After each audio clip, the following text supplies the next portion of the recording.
Assalamualaikum warahmatullahi wabarakatuh.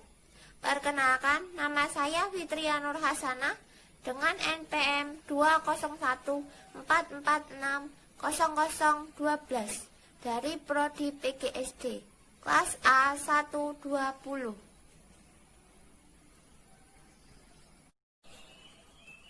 Di sini saya akan menyampaikan beberapa materi. Materi yang pertama adalah makna multikulturalisme. Studi sosiologi dan antropologi tentang masyarakat majemuk atau dalam konstruksi ilmu politik disebut plural society, yang selalu menggambarkan bahwa masyarakat multikulturalisme merupakan ideologi dari sebuah masyarakat multikultural, yaitu masyarakat yang tersusun oleh keberagaman etnik dan kebudayaan dalam arti luas. Sejak awal, ideologi multikultural dapat diartikan sebagai sebuah bentuk respek yang bersifat mutual dari suatu etnik kepada etnik lain. Misalnya, memberikan keleluasan agar etnik lain dapat mengekspresikan kebudayaan etnik, dan ekspresi tersebut merupakan salah satu bentuk kontribusi penting bagi pengembangan suatu budaya negara.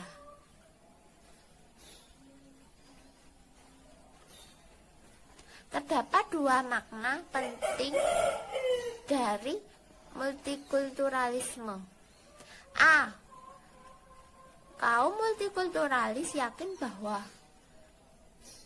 penyadaran terhadap individu atau kelompok ditentukan oleh informasi dan pengetahuan. B. Ideologi multikulturalisme merupakan ideologi yang menolak klaim formal tentang definisi dan kebudayaan yang sudah terstruktur dalam sebutan kebudayaan nasional.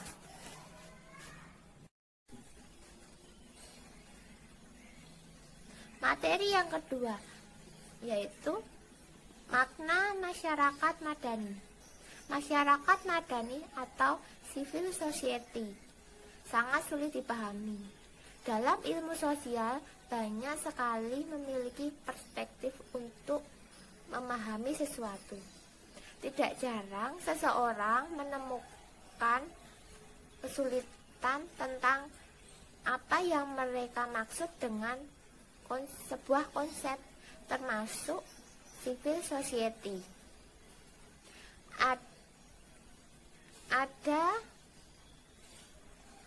Ada yang menekankan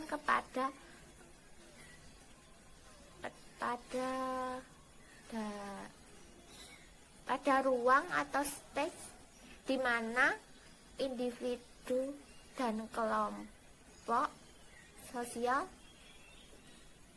dapat saling berinteraksi satu sama lain dengan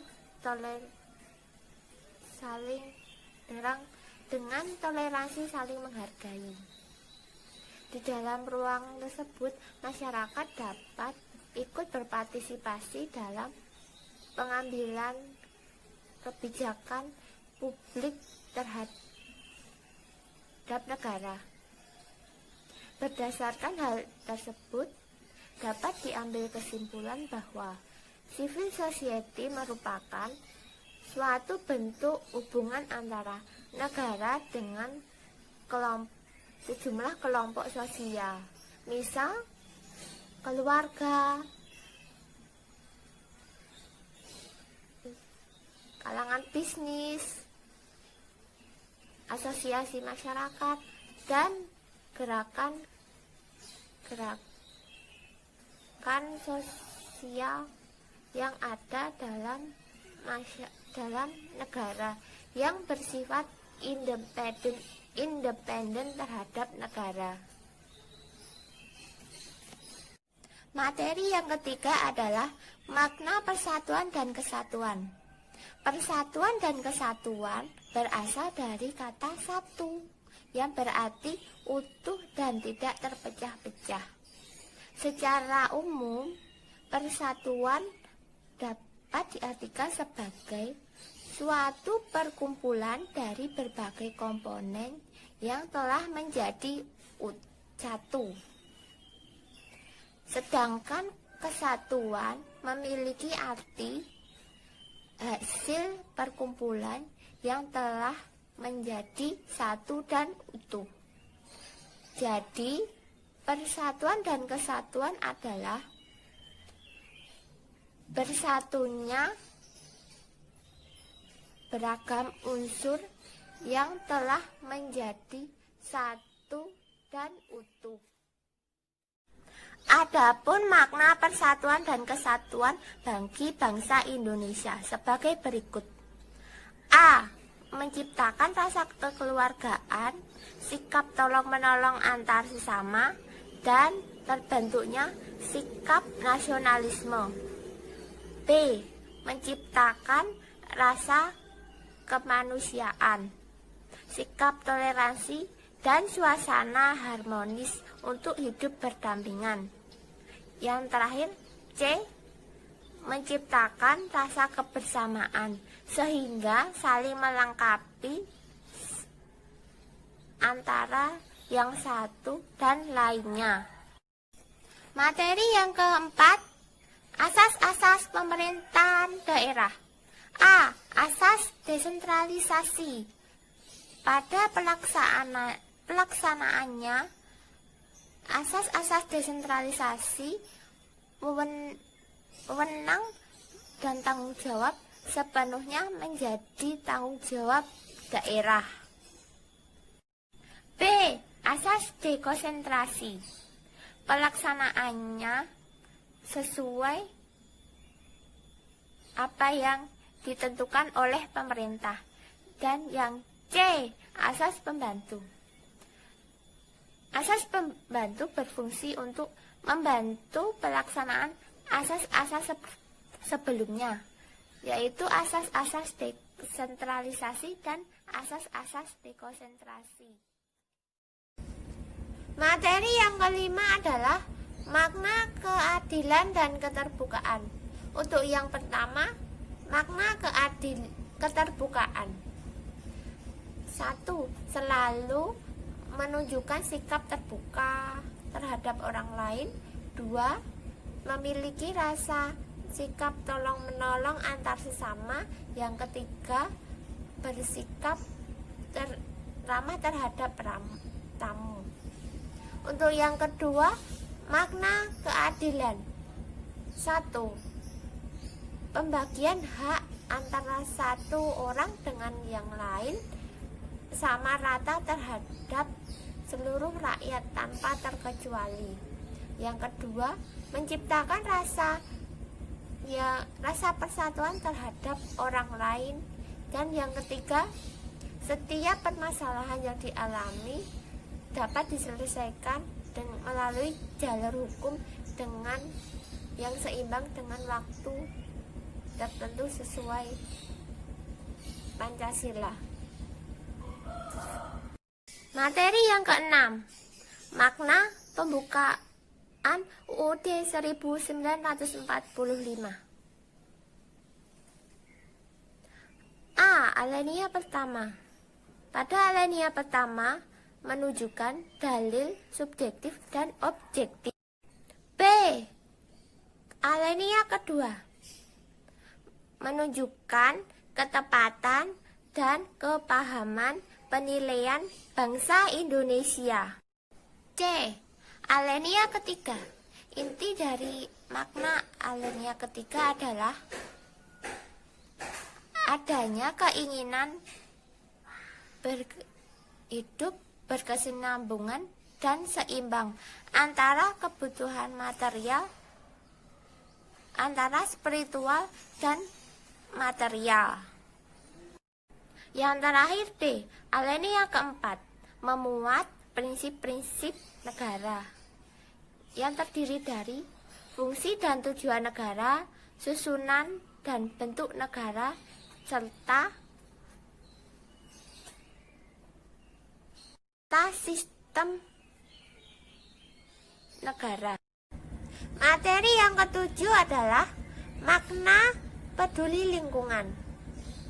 Peduli lingkungan adalah sikap kesadaran seseorang yang bertindak untuk tidak merusak lingkungan serta berbuat positif, seperti halnya tidak membuang sampah sembarangan, membuang limbah pabrik pada lingkungan masyarakat, dan masih banyak lagi. Sebagai tindak langkah awal yang dapat kita lakukan, yang pertama, membuang sampah pada tempatnya. Kedua, rajin gotong royong sekali dalam seminggu untuk membersihkan lingkungan tempat tinggal. Yang ketiga, membiasakan diri untuk ikut organisasi yang bergerak pada gerakan peduli lingkungan. Materi yang ke-8 adalah makna Sumpah Pemuda. Sumpah Pemuda adalah keputusan Kongres Pemuda II yang diselenggarakan 2 hari, 27 sampai 28 Oktober 1928 di Batavia, Jakarta. Berikut makna Sumpah Pemuda yang dapat kita pelajari sebagai berikut. Yang pertama, mengajarkan nilai-nilai persatuan bangsa. Yang kedua, menumbuhkan kebanggaan sebagai bangsa Indonesia. Yang ketiga, menekankan rasa bangga akan bahasa Indonesia. Yang keempat, wujud cinta tanah air.